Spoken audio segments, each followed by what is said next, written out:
You are listening to the Mountainside Podcast, and for this episode, we are doing a deep dive on Colorado Proposition 127 and the importance of voting. Joining us in studio is Luke Wiedel. He's a board member for Coloradans for Responsible Wildlife Management, Wildlife Deserves Better, Rocky Mountain Elk Foundation. Listen to this conversation in its entirety. Thanks for listening, and remember to get your vote in. Luke, welcome in. You are a busy man at the moment, so I really appreciate you carving out some time to come in and talk to us and our audience today on what's coming up in this current election season. We're a few days away from it now. I mean, we're recording 6 days away from it. I think by the time this airs, you'll have 4 days to make your decisions, or your decisions will not be valued, right? After November 5th. I think the cutoff is it midnight? I don't know. I actually don't know that. Tyler, let's look that up, man, just to be clear. It's super not important. Well, it is important, but I mean, not for what we're talking about. And, you know, with this specific platform, I very rarely get into politics because it's controversial. And I think that there's so many issues out there, and there always will be issues. The one spot where I am adamant and I am not afraid to talk about it is ballot box biology, and not listening to scientists and wildlife management and state agencies. I mean, to give your listeners an idea of what it is that our state agency, Colorado Parks and Wildlife, manages, we have 961 species of wildlife here.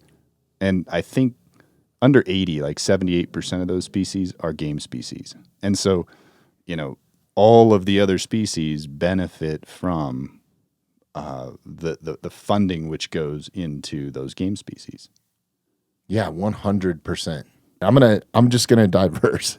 I went on a little bit of a tangent there at the beginning, but I wanted people to understand why I'm putting this much effort and emphasis on this, because I think that this is something that should never be at the ballot. I think when it comes to listening to experts, if we have a nuclear power plant here in Colorado, are we going to vote on whether we should put a fence, 6 feet high around it or 12 feet high to keep threats outside of it, right? Like, you would want to listen to the experts, you don't.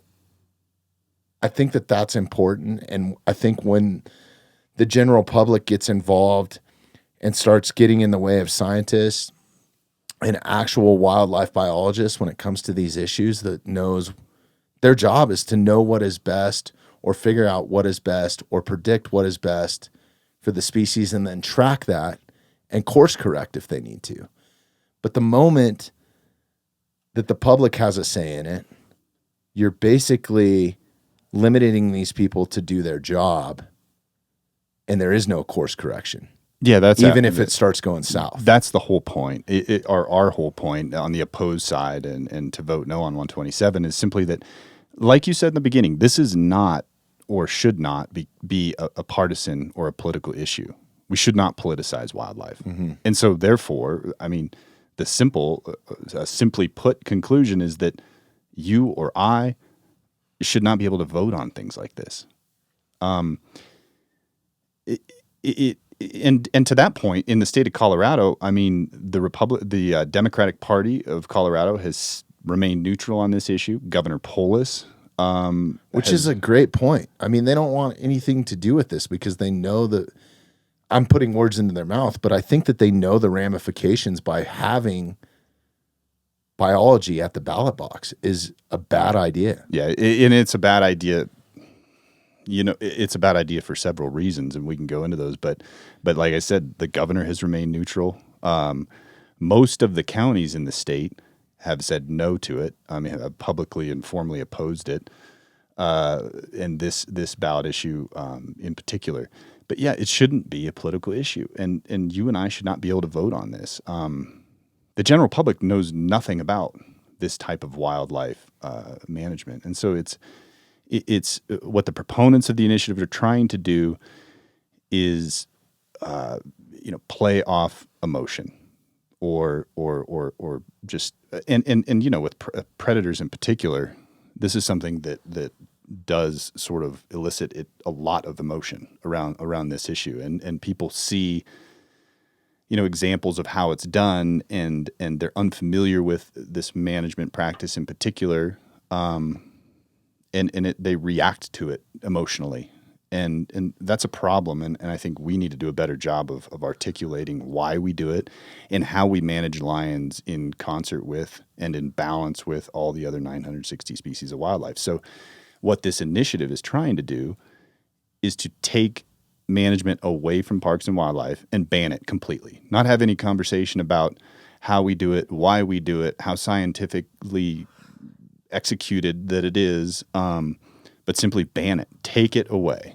And when that is done, I'm not a biologist. I couldn't tell you exactly what's going to happen. But the point is, you're taking away a management tool used by CPW with over 1,000 employees and hundreds of biologists, and you're saying no to them, and you're kind of forcing them then to go in a different direction, and it screws everything up. It removes it. You will forever be missing a piece of that puzzle that we'll never be able to find or complete that puzzle again, because our lion population in a state with nearly 6 million people is managed so that we can have the most robust lion population possible in a state with almost 6 million people and 961 other species of wildlife.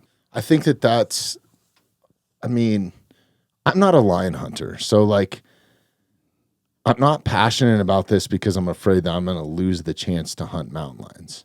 I would like that option. I would like the option to be able to hunt lions if I ever decide that I wanted to, or my kids or whatever, right? But I think the reason why I'm so on board with this is if you're a hunter, and this is hard to understand probably if you're not a hunter, that affects that trickle down, like putting one species on a pedestal, I guess, or protecting one species affects everything else in that ecosystem, including humans. We're probably the biggest part of the ecosystem, but it's going to start to affect.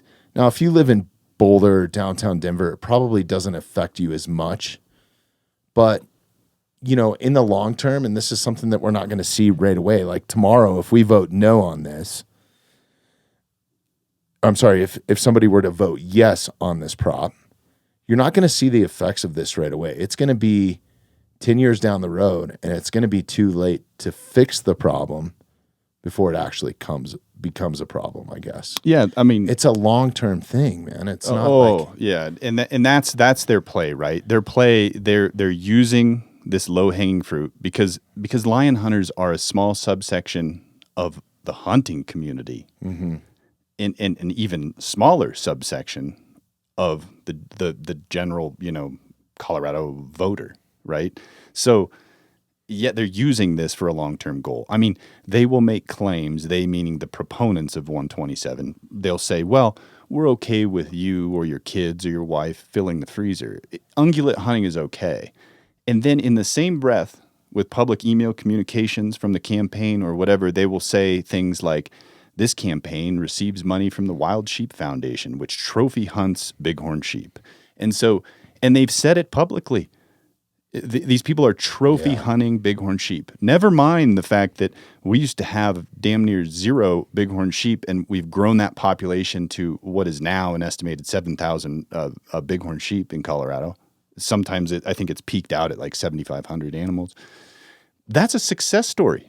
Yeah, well, the mountain lion's a success story. If you look back 150 years ago, there's more mountain lions today than there was 150 years ago. In 1965, we had less than 200 mountain lions in Colorado. That is wild. Yeah. And now there's like 4,000 or something. Yeah, and it was houndsmen, I believe, largely that fought the fight to classify lions as a big game species in Colorado. What did that do? It gives them a certain value within the management system that allows for their proper care rather than treating them as a nuisance. And I think I've read that the lion population was down to like an estimated 142 animals or something like that. Now we have an estimated 4,400 animals. That's adult lions, not including kittens. And ironically, we've done that using hunting as a management tool. And that is hard for somebody who doesn't hunt to understand. Yeah. But it's with all species. I mean, under the care of the North American Model of Wildlife Conservation, we've been able to bring the population to as robust a level as you could have in a state with, like I've said, before, 6 million people and 961 species of wildlife and fragmented habitat and a lot of different uses and recreation. And by the way, the 6 million people does not include the, many, many millions of visitors that we have every year.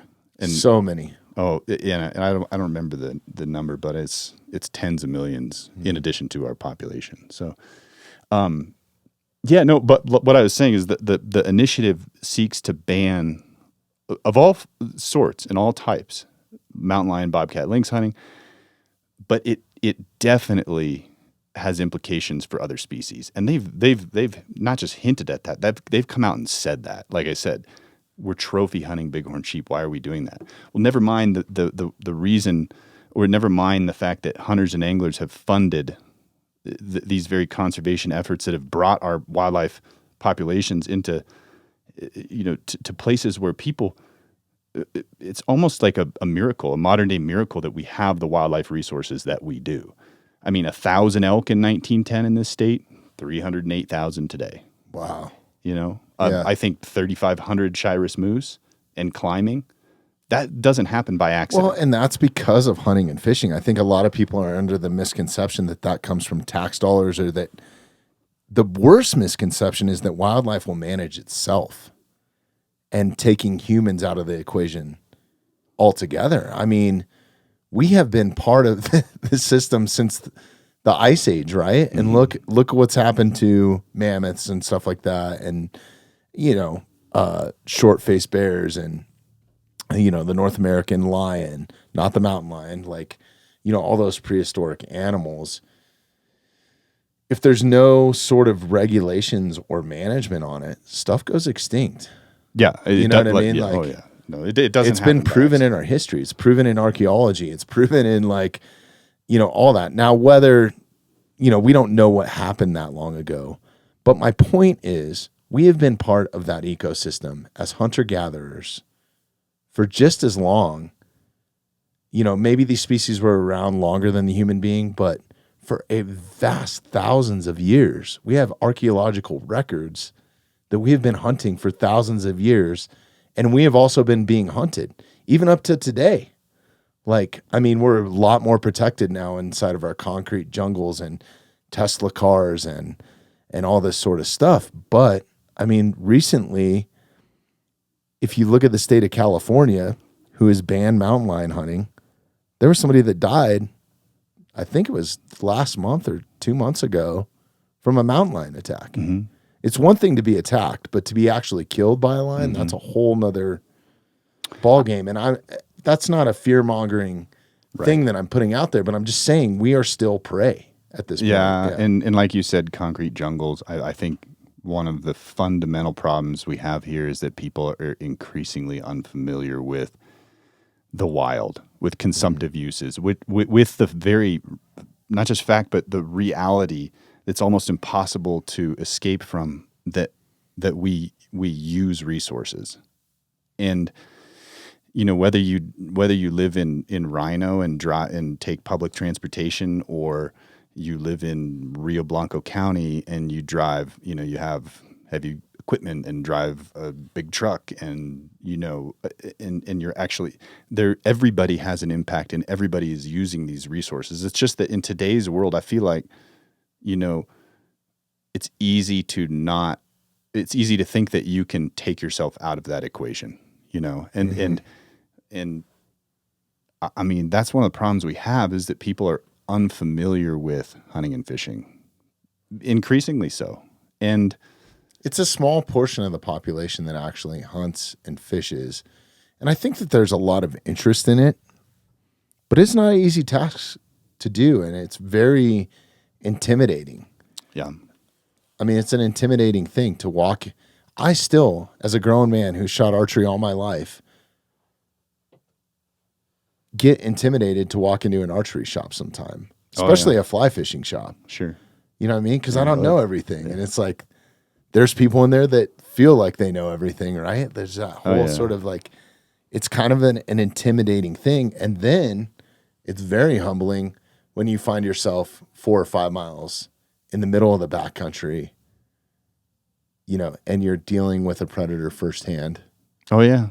Yeah. That's humbling, man. Like For it sure. puts you, that puts your life in perspective. So I think hunters and anglers and people that spend vast amounts of time in the outdoors, whether you're a mountain biker or a rock climber, I think that connection with nature is so different than somebody that just goes to the supermarket, goes home, plays Call of Duty or whatever, Fortnite, whatever the best thing is, right? Yeah. Like to get their recreation or their time in, or maybe you're just a gym rat, you know, like I think until you're out in it, and I don't, you know, the last podcast we had my buddy Andrew Arabito in, Beto is an awesome guy.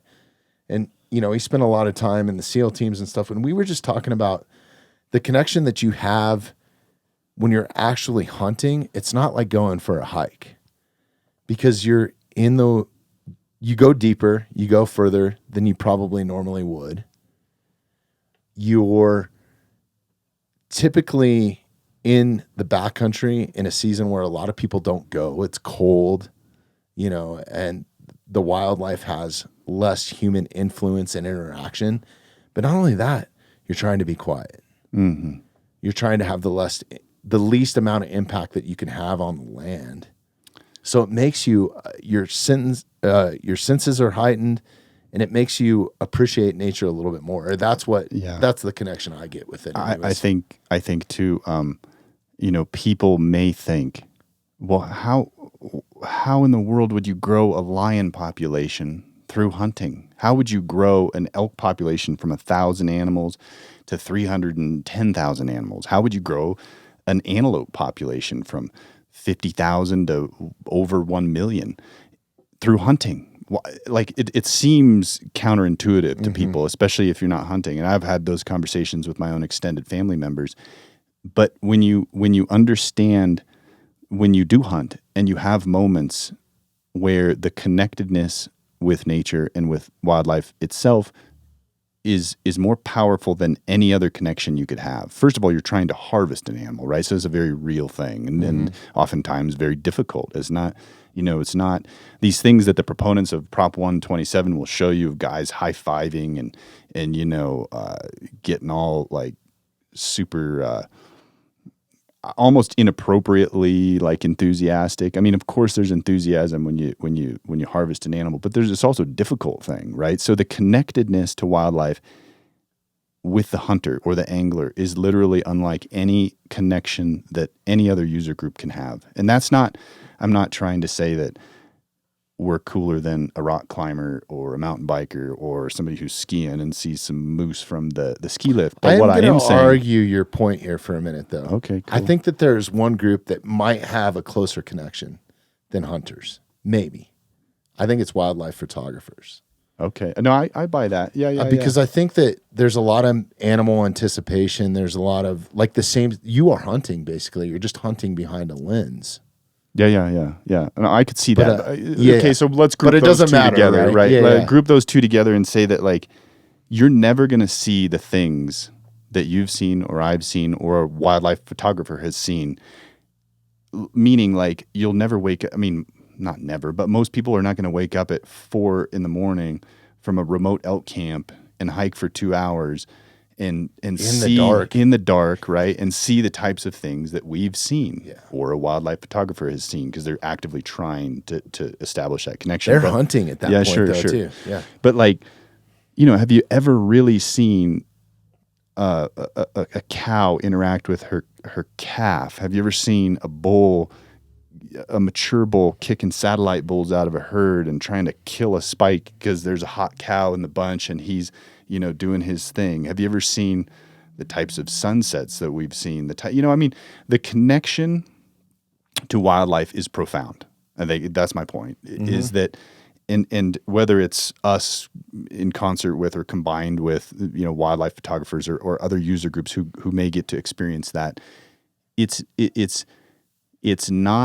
is very much unlike a connection with somebody who's simply thinking that they want to care about wildlife and they're doing it from a remote kind of perspective. Now, that's not they're doing it from their computer screens, really. And Yeah, their yeah, couches, yeah. right? Like, I think that's a great point, man. Like, I think that people in general, because I've had a lot of these conversations, a lot of the people in this community now do not hunt, right? Mm-hmm. I'd say a vast majority, like 80, 90% of them don't hunt. So when I'm sitting down at a dinner with, or at a birthday party for my 6-year-old daughter, and I'm talking to other parents, they're kind of looking at you like, oh, he's that like hunter guy, right? And if you actually, as a hunter, sit down and explain to them, this is why I do it, this is why the connection that I have, and you start explaining that, I think that that's something that we're kind of missing in the hunting community. And I think from their perspective is like, we're just out there to kill everything. Yeah.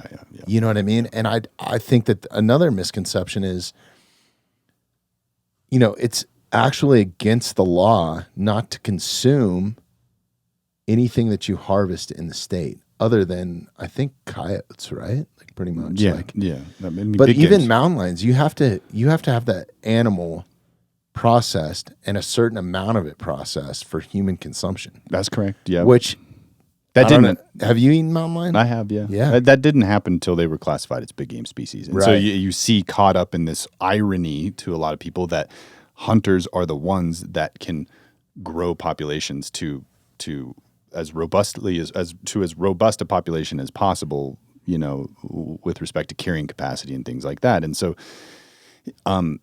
yeah, no, I mean, the number one reason I think we hunt, or I don't know if it's the number one reason, but it's right up there, is for food. I mean, it's true. The other things happen, memories, time spent with kids and families. I've always said, I've said this to many people over the course of the last 12 months working on this campaign, that I don't ever care if I harvest another animal again. I truly don't. But for me now, the charge is, and the enjoyment is, and the important thing is to do it with my kids. My wife, who harvested her first elk a few years ago. My daughter, who just turned 12 Super cool. harvested her first pronghorn buck. I mean, that kind of stuff is what is important to me now. And so, to your point about conversing with, teaching, especially the non-hunter, right? I mean, people are ready for this information and ready for this experience and ready for this. They want to hear about that. They want to have a different perspective of the hunter than they might have in their head or through a book or a news clip or a billboard. And they're ready for that. 70, maybe 80% of the population, at least in this state, is supportive of hunting and fishing. It's awesome. As soon as you start talking about trophy hunting, they don't understand. It confuses Which is them. such a bad, I mean, that is the worst way to label hunting, because I know very, very, very few people that are trophy hunters. There are a few out there. Mm-hmm. I mean, let's be blatantly honest. There are, but there's also... But what do you mean by that?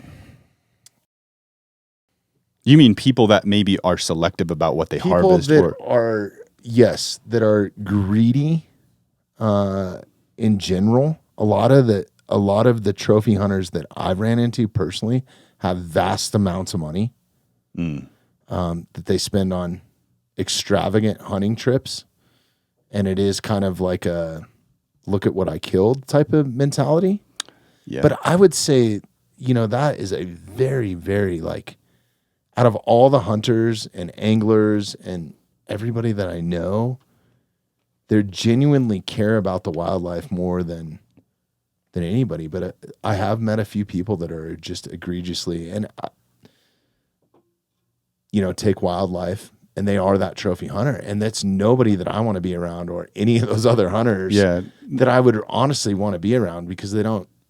I think the biggest thing that I've taken away from hunting, and why I want my kids to do it, which I think it's super awesome that you're doing it as a family, is it made me respect life so much as a kid, taking the life of something else, man. It puts a value on a life. Mm-hmm. I think that there's an emotional side to it, the emotional roller coaster that you go through of joy and sadness. Like there's nothing like that for, I'm not saying every kid should go out and hunt. I'm not saying every person should go out and hunt. But I think that until you put yourself in those shoes and have experienced it firsthand and see how hard it is and what the actual success of it is, like I have way more failure than I've ever had success in it, you know? No, I spent an hour after my daughter harvested a pronghorn buck a couple weeks ago.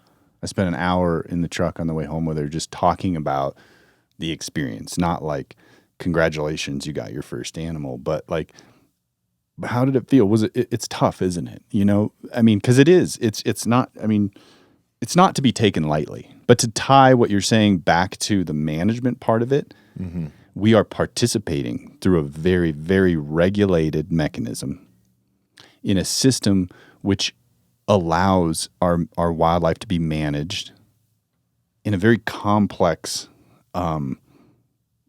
landscape.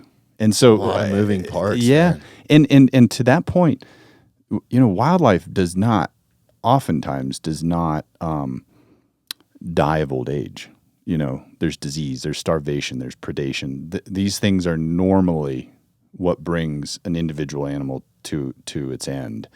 And so, you know, ethical hunting, regulated hunting, which is, you know, 99.9% of what hunters subscribe to and participate in is very much a participation in a system which simply allows for some offtake, for a sustainable consumptive use, which feeds families and teaches lessons, and it's a beautiful way of life. It really is. And I think it's honestly, this is going to come off kind of weird, but it's the most humane death that something in the wild can have, honestly. And even if you go to like the ranching level, man, like it's, you know, we all can go to the supermarket right now and go to the butcher counter and get the most beautiful ribeye, or, I mean, that's at our disposal anytime that we want.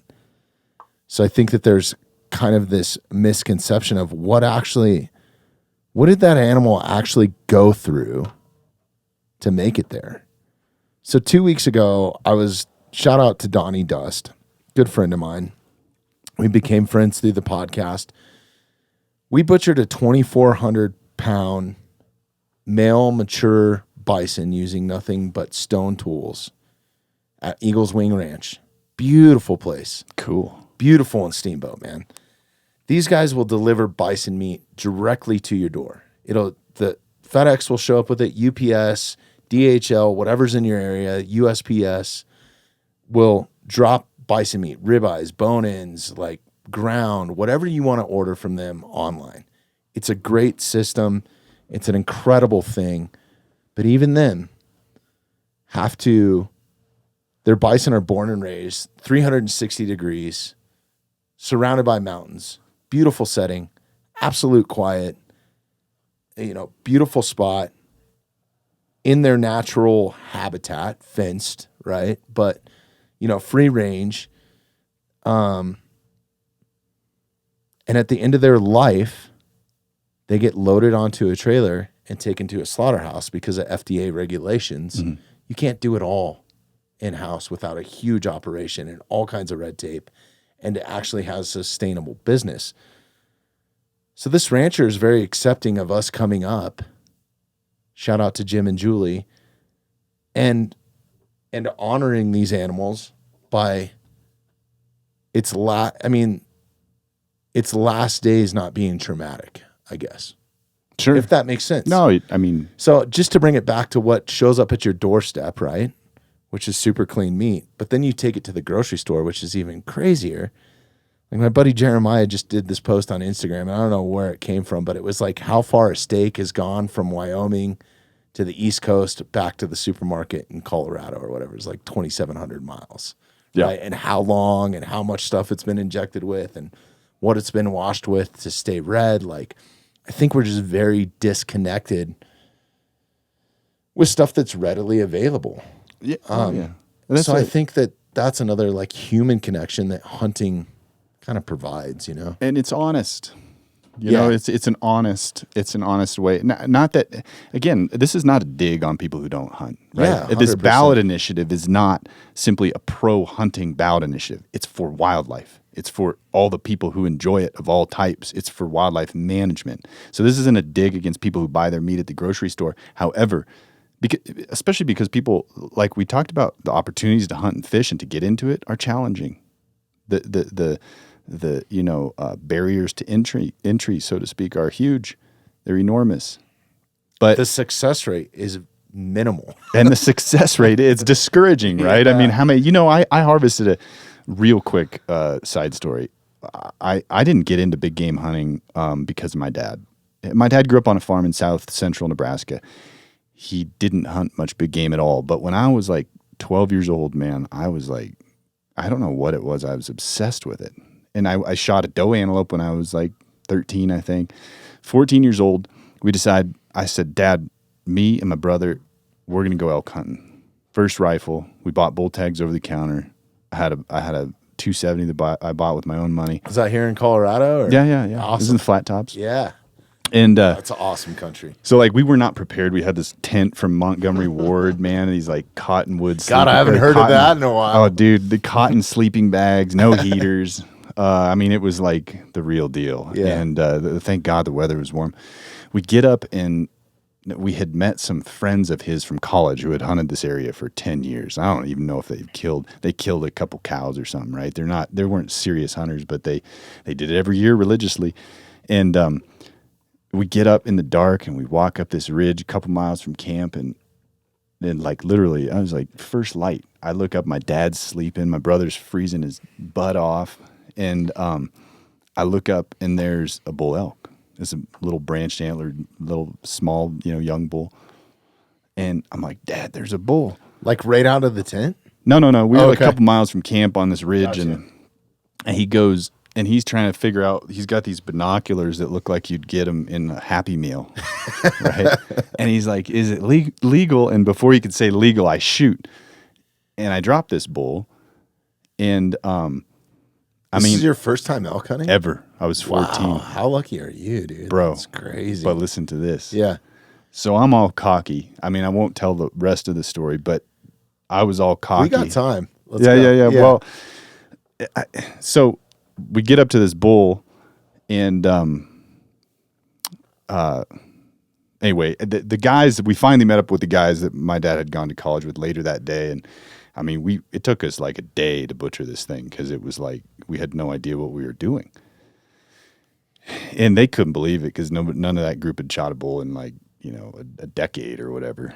And so I got kind of cocky. And then in the subsequent years, my brother and I go back and we saw all kinds of elk. We kept hunting because my brother had a bull tag, a couple bulls far away, tons of cows and calves and spikes. And it was just a like super exciting year. And I was hooked, right?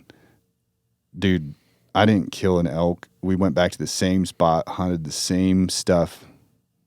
I didn't kill an elk for like 9 more years or something like that. It's crazy. And right? so like I don't know why I went on that tangent, but I think it was I like think a lot of people I think a lot of people go out and they're like, "Oh, I'm going to go get some cheap meat." Oh yeah. It is not cheap meat. When No. you start looking at like the time you take off of work, what you spend on equipment, the fuel to get where you're going, everything. And then if you're hunting out of state, I mean, an out of state elk tag is $700 or something now. Like, which, by the way, crazy. is like 65% of the of Colorado Parks and Wildlife revenue on the wildlife It's a side. huge part of it, right? Huge part is non-resident elk tags. No, it's not cheap. No, man, it is like you look at the price per pound. Yeah. Dude, you're like, I think that's a misconception too when people are getting into hunting.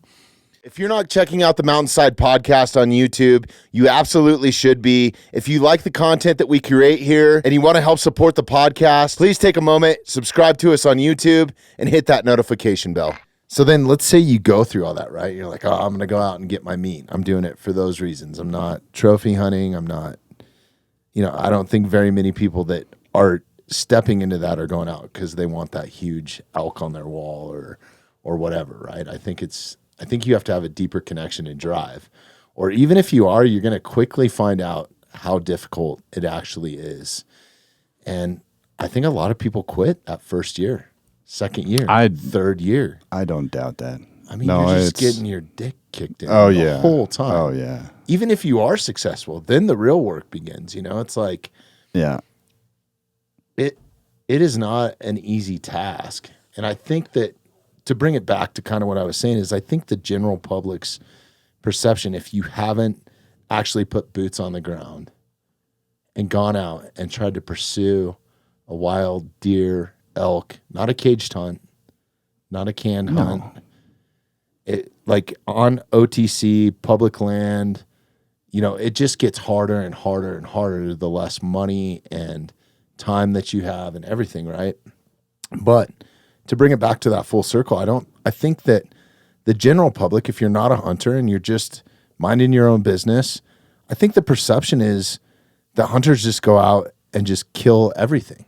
I don't even think that the general public knows about the rules and regulations that are involved. I mean, the Colorado Parks and Wildlife puts out multiple books.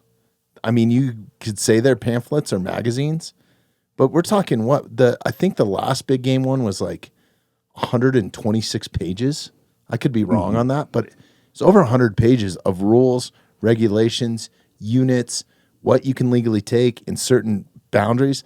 And then these are imaginary boundary lines. There's no flags or red tape. As a hunter, it is your responsibility to know where you're at in the middle of the backcountry. And if you've crossed an imaginary line, like the amount of regulations that are put in place to manage wildlife, I think is another misconception. So I encourage you, even if you're not planning on hunting and you have some questions about it, a lot of those answers are in that booklet and it's free. Yeah. You can go to any gun counter. You can go to any fly shop. You can go to Walmart and pick up the rules and regulations. And it's, they have 60 pages for fishing, maybe more.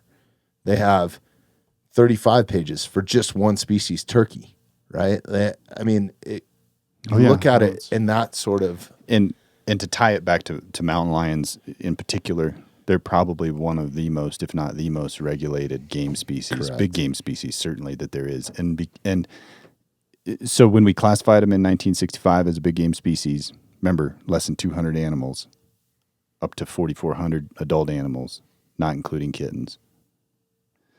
That classification brought with it a whole host of regulations, parameters that we follow to this day. That again is a participation, this very surgical management of a species, not for that one species or that one individual animal, but for the broader wildlife on our landscape, all 961 species. And you have to not only be hunter education certified, you also have to take a mountain lion certification course.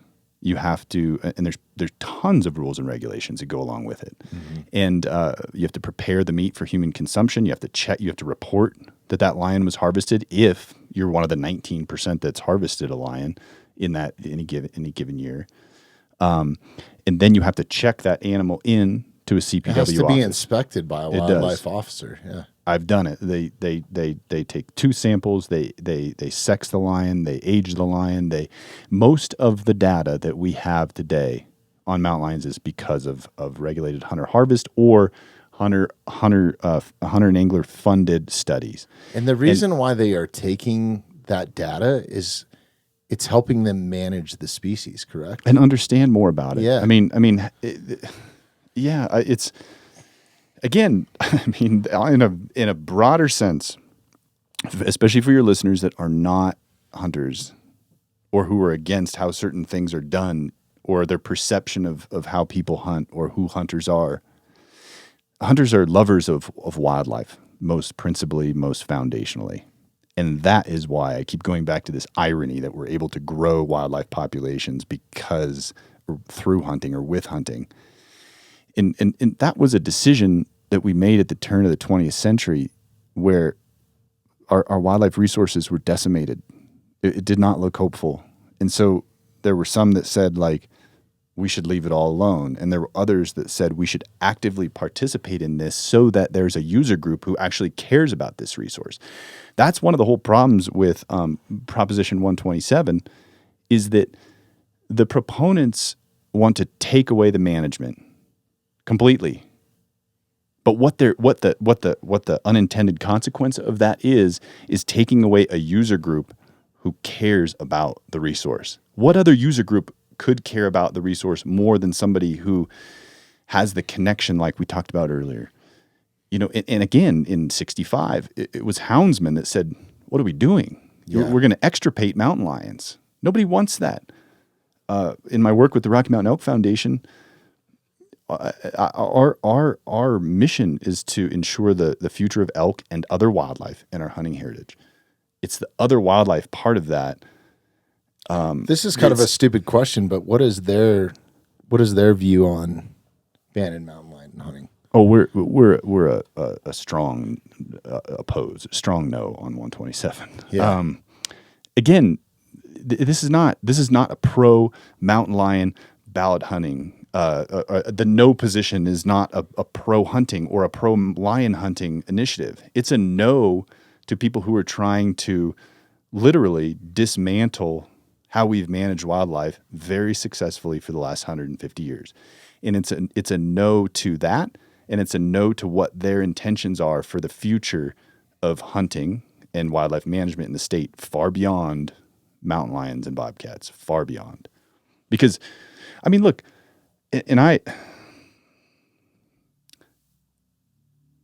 some of the people behind Proposition 127, like, and I don't even want to get into names and organizations, but literally their goal, and this has been publicly stated, is to end hunting one species, one state at a time. Yeah. I mean, so when they say things, I've reached out to those and invited them to come sit on the podcast. That's and great. Not one of them has even replied to me. No, no, and you know, it's, man, we found ourselves in a mess because I feel like I just wanted to hear their side of the story or their logic behind and you can't even get that. No, I mean, the only thing that I've seen is honestly a stupid hand-drawn cartoon, mm-hmm. you know, bastardizing somebody that doesn't even deserve it. Yeah, and it's just inappropriate. It's not professional. It's not helpful, right? No. I mean, why are we doing, what are we trying to accomplish? And it's not factual. It's all propaganda and it's all lies. Yeah. There's nothing. I think that's one thing I want to commend Dan Gates, Coloradans for Responsible Wildlife Management, is you guys have kept it science-based. It hasn't been a dig on anybody, the opposing side, calling out anybody, you know, and using these sort of tactics or lying. Everything that you guys have brought up has been factual, backed by science, backed by wildlife biology, houndsmen, hunters. It's all truth. I mean, it's important. I think it's important and has been too important us at the various organizations that I'm involved in to stick to that because, like I said, this is about our wildlife. This is what's best. A no vote, us fighting to not have taken away our ability to manage our wildlife, not one individual animal or one individual species, but as a whole, is what's important to us. You know, and really what the initiative is, it's activism, it's extremism, and you know, it's not. I mean, I guess one should look at what their alternative, what is their alternative management strategy for the sake of mountain lions or bobcats or lynx or any of the 961 for the species well-being of of the wildlife. species. But it's not. Yeah. What is their intention? That's a great point. I mean, that's the best point I've heard is like, what is their plan if hunting is, say 127, the majority rules, they're going to vote yes on that, right? and mountain lion hunting is taken away, what is the management plan then? You know, Well, they can't. CPW will and literally they have no say in it. Well, there's a couple things there. Number one, yes, they will have no say. They literally have got to completely take away all regulated hunting as a tool. And what the proponents of 127 will say, well, yeah, but you still there's exceptions in there for things like self-defense or things like livestock depredation, which, by the way, there's not because if they lose their big game status classification, then all of a sudden the rancher who has a loss, or the person who has a llama eaten, or a chicken, or a dog, or or whatever, Goats. there is no, for agriculture, there's no more compensation mechanism there because they're no longer a big game species if this were to pass. That's a great point. And what I have heard the proponents of 127 say publicly in an interview a couple weeks ago is that is true, but the legislature will fix it with a stroke of a pen. They'll fix it. So it's like they're recognizing that there's a hole here. There's a problem. And that's a big problem. With ag production agriculture is one of the biggest, if not the biggest industry in this state. And we've seen the problems with the wolf plan, not because of CPW, because of ballot box biology. Proposition 114 in 2020 was forced upon CPW. But back to my earlier point, they would lose the ability to claim losses. And so what the proponents have claimed is like, well, yeah, the legislature will fix that. Well, why would you vote on something that is so problematic and so kind of broadly cast as a total ban on everything?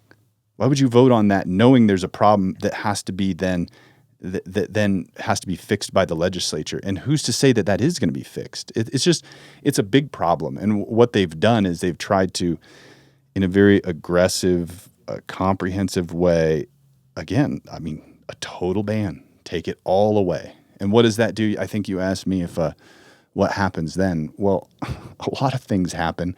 It sets a precedent for other species. Like I've said, they've alluded to how we, quote, trophy hunt bighorn sheep. There's no other user group that has ever grown a bighorn sheep population from 0 to 7,000. So what is their plan for managing our wildlife, or for growing our wildlife populations to as robust populations as possible without hunting? We have 150 years of success story. And with the agency in the state, 125 or 126 or 7. I would say the backbone of that is revenue too. Well, yeah, it is. It funds. I mean, everybody claims that.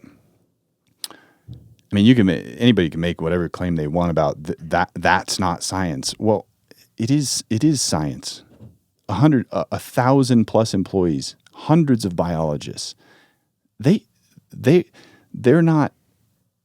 They care about wildlife so much so that, I told you earlier the Colorado Wildlife Protective Agency, like kind of the unionized branch on the wildlife side, I think about 200 employees unanimously signed a resolution endorsing what they do for a living, which is science-based expert wildlife management, and kind of condemning ballot box biology, like saying, look, warning, this is not the way to go. And we know this because this is what we've dedicated our lives to. CPW cannot take a stance on a ballot initiative, the agency itself. But what they did in this case is that this whole group of 200 people unanimously voted to say, no, we endorse this model which has worked, not this model which we have no idea what's going to happen. So the actual union, the individuals that are boots on the ground are opposing. Yeah. I mean, yes, they can't, again, the agency can't say we are against Proposition 120. Right. They can't say anything unless the governor takes a position. But the same thing happened with the wolves. Look, well, I think that's a huge thing too, the governor taking a neutral position. I mean, what is... Well, yeah, I mean, I don't know. I don't know. I mean, it's great. That's a smart thing to do. I mean, I don't know. Yeah, I mean, because if it all goes south, then it's not your problem. If the governor's neutral, The Democratic Party of Colorado is neutral. Most of the counties in this state are opposed, like an official no. I don't know. I don't know why. If we are given the chance to explain to people why you should vote no on this, I don't know why we wouldn't vote it down. I mean, okay. So I guess bringing it back to that, because we're burning through time and you have a lot going on. This is crunch time right now. Yeah. For voters, you have so many media obligations, and I really appreciate you taking the time. You bet. In here. Let's just lay it out. Yeah. Why you should vote no on 127. Well, the just polls, bullet points. Yeah. Yes. Let's remember that, like, we're probably less than, as hunters, we're probably about 5% of the population. Mm-hmm. As lion hunters, we're much less than that. By the way, I wouldn't consider myself a lion hunter. I mean, I don't. Nor am I. I'm a fly fisherman, an elk hunter, an antelope hunter, a bird hunter, a bird watcher, whatever you want to call me. I mean, I'm a volunteer in all of these pursuits that I have, and it's because I care so much about this and about ultimately our wildlife. And so, we have to remember that, like, the voter, especially someone who's unfamiliar, which is just a reality with hunting and fishing, is easily persuaded because it's an emotional yes. It's an emotional yes. We should not be doing this, but given what we've talked about today, and given all the kind of history, data, precedent set by how we manage our wildlife in this state, I think I would talk to your listeners who are strong no's and your listeners who are who lean yes or who are undecided, and say, look, especially the ones who are, the ones who are no's, like, it's important for us when this podcast airs, you're going to have 4 days until ballots are need to be dropped off. And I think the way we're going to win this is by talking to everybody. Church, neighbors, schools, soccer teams, everybody. I've sent out hundreds of texts. I mean, maybe even 1,000, just a kind of a stock text in some groups. I'll say, like, look, I haven't talked to you for 20 years, but I've been working on this campaign on the no side for 12 months. And this is really important to me. And here's why. We have an effective management system. We've grown our lion populations from 200 to mid 4,000s. And management is important. It's a success story. And so it's important for us to get this word out to people who, there's a lot of ballots out there. If anybody's like me, I leave my ballot on my kitchen table most years, not this year, and there's plenty of things that I go through and I research and that sort of thing. Well, I think there's a lot of people. To, man. There's there's 14 statewide ballot initiatives, I think. But yeah, no, you have to, and they're super. Some of them are super confusing, and there's money poured in on both sides of every initiative to try and persuade the voter about what that language actually means, et cetera. But look, I mean, as people who are no votes, it's our goal, it's our job, it's our sort of duty, I would say, to go talk to 20 of your neighbors or send out 200 texts. And explain the success story. Explain. You could share this podcast. Yeah, that'd be a great idea. It's good for me too. Yeah. Maybe not. Maybe the listener retention will drop off after this, but I don't care, man. This is where I stand. And I think that there's a ton of great information out there that CPW has put out, man. Like, if you want some information on what mountain lion populations are, they have to do a yearly report anyways, and it's a public record. You can certainly go there. You can certainly go to Coloradans for Responsible Wildlife Management, which is savethehunt.com. Save the Hunt Colorado. Savethehuntcolorado.com. You guys also have an Instagram page. We've done multiple episodes on leading up to this before it even was on the ballot, back when it was a proposition, or not a proposition, God, this shows how smart I am. Initiative. Yeah. I think we'd have to look back, but I just did an episode with Robbie Kurtz. I think that was 182. Is that correct? Episode 182, which that's another great resource if you want to learn about houndsmen and what they go through, there's two great spots to do that. One is, I think it's United Houndsmen of Colorado on Instagram. Look that up. I think they have a website too. On Instagram. Yeah, look it up on Instagram so I can get that right. And then also What was it? Blood Origins, Robbie Kurtz. I mean, shout out to him and the amazing film that he just ironically kind of had been working on the last couple of years before this even came up, on following some houndsmen and what they go through in a daily kind of life, in the life of a hound and all that sort of stuff, and lion hunting specifically. That's Blood Origins. Go to just type in hounds in the search and it should come up, because these guys have been awesome with sharing. Yeah, United Houndsmen of Colorado actually is what it is. United Houndsmen of CO is the Instagram page. They've done some great work too, man. And there's an important headline. The Denver Post editorial board opposes Proposition 127. Just learned that this morning. That's a big deal, because they gave that a lot of thought. Met with both sides. And again, their argument was the Denver Post editorial board opposes the ban, opposes Proposition 127. Their argument was, we have a successful management a system in place. And this initiative does not seek to tweak it, does not seek to do anything except completely take it away with no plan except leaving it alone. But again, in a state with 6 million people, one of the most cruel things we could do to our wildlife is to not manage them. Also, after you mentioned Houndsmen of Colorado, United Houndsmen of Colorado, it's important to mention the issue committee, Colorado's Wildlife Deserve Better. That's wildlifedeservebetter.com. That's the oppose side. So that's the issue committee that I'm on, along with a group of others. But this is our time. We've got 4 days to try and convince people that this is a grave mistake. To vote yes on this would be a grave mistake, because of what it means for the future of our management system in this state. It's a huge ripple effect that I think most people don't. If you don't understand it, definitely look into it, man. And everything that we just dropped, there's a ton of information. I mean, I've done 3 episodes with Dan. If you want to learn some more, or just hear us, if you like the way that we conversated here today, yeah, and you want some more facts on just hunting and what hunting does, I think that was 160 was the first one that we did with him. 179. Yeah, now and having so you much, and Luke, so much has changed.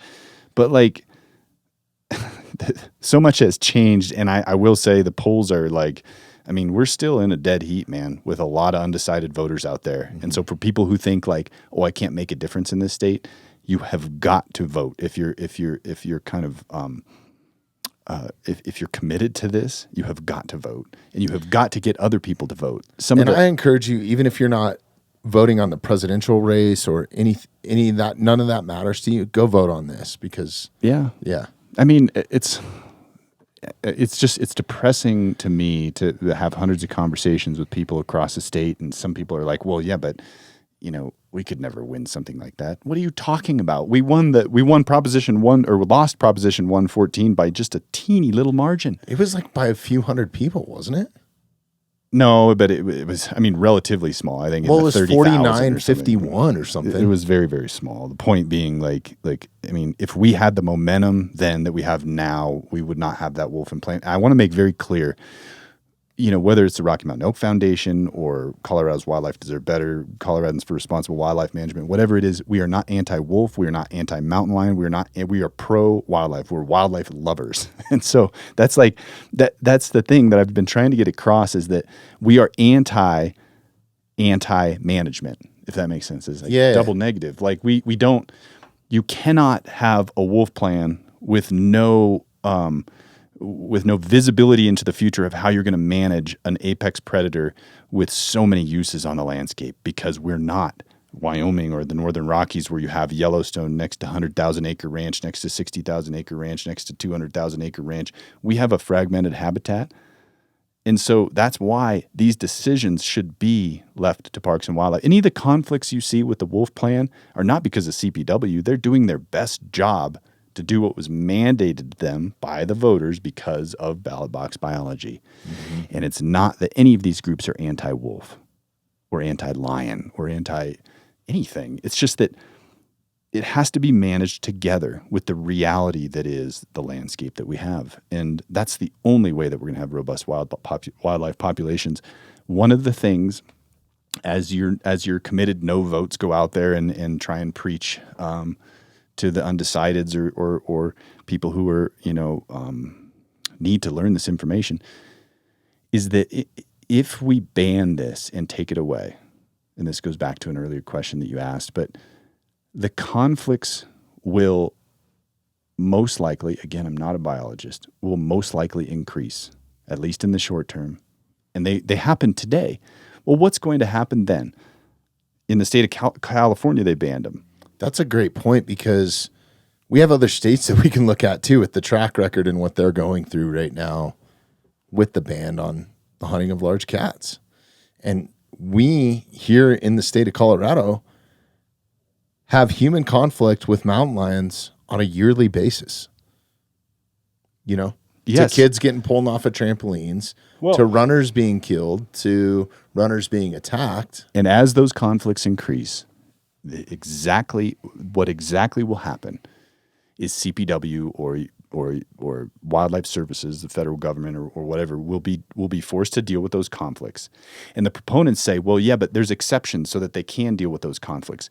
What happens when those conflicts occur is the lion or multiple lions or bears or whatever it is are hunted in the same way that we use, hounds to use for regulated hunting. And those animals are destroyed. They're thrown in dumpsters. And in the state of California, that's happening. When we had regulated lion hunting in the state of California, they harvest about 200 lions a year. To date, at least in some years, they destroy the same amount of mountain lions every year.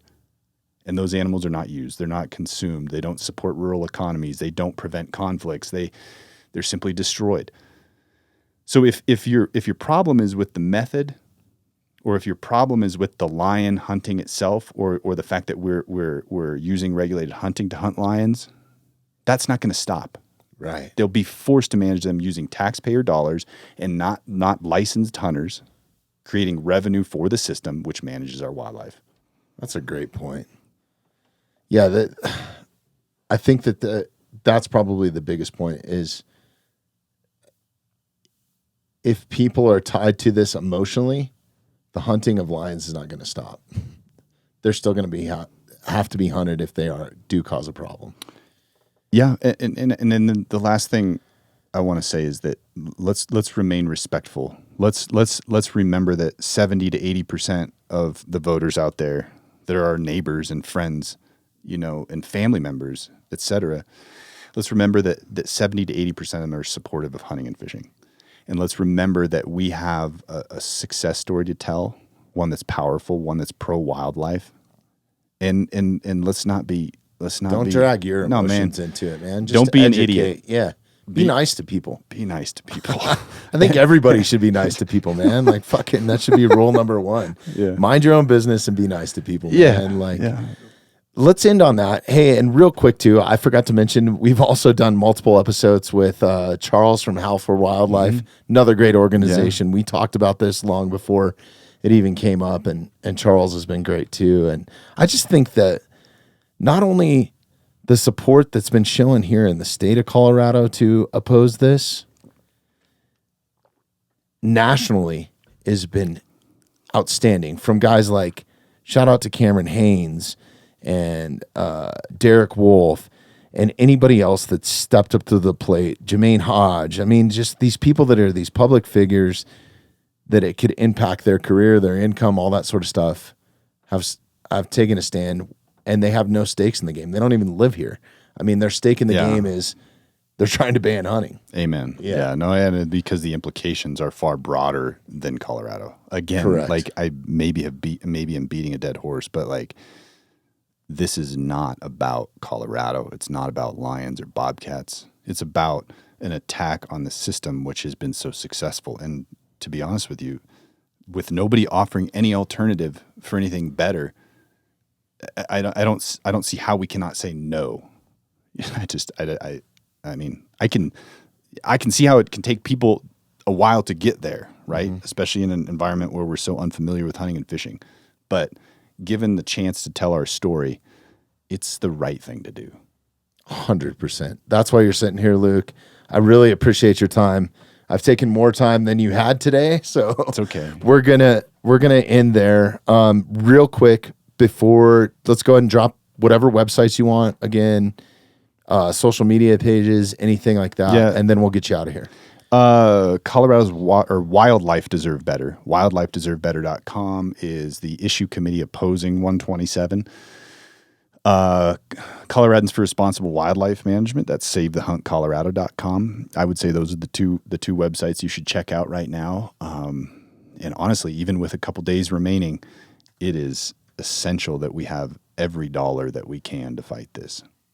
Absolutely. Donate, get behind this, educate yourself, educate other people. Thanks for being here. Really appreciate it. Hey, after this, we got to have you back because we didn't even dive into your background or what you do on a regular basis, like the amount of time that you spend in Alaska, like growing up there, or, the time that you spent up there. I don't think you grew up there, did you? No, I grew up in Colorado, but Okay. I've run a fishing business in Southeast Alaska for 23 years now. Okay, we'll have you back. Yeah, we'll do We'll it. cover that. All right. Once, maybe after November. Yeah, that's a good We'll idea. have you back soon. Got it. All right. Appreciate it. Thanks everybody for listening. Remember, vote no on Proposition 127. Make sure you actually do go and vote. And thanks for listening. And thanks for being passionate about wildlife.